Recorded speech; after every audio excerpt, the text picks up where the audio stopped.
This course is brought to you by AppyPie as part of our Academy series.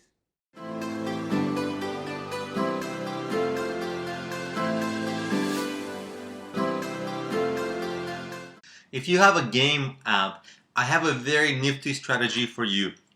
You can post gameplay videos on YouTube, rank them for cool keywords, and either use the videos as tutorials in your app, like extra tutorials for doing cool things to get people moving along in your apps, and this will boost your engagement. This will boost your retention because people are going to be making more progress in your app and it's going to be less confusing.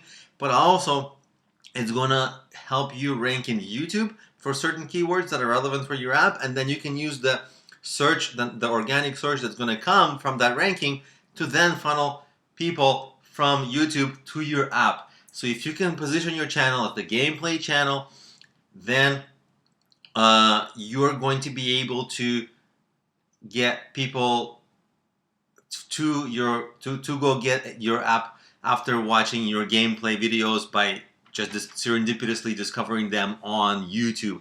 And especially long term, if you can start getting your players to post videos and encouraging them, then that's even better.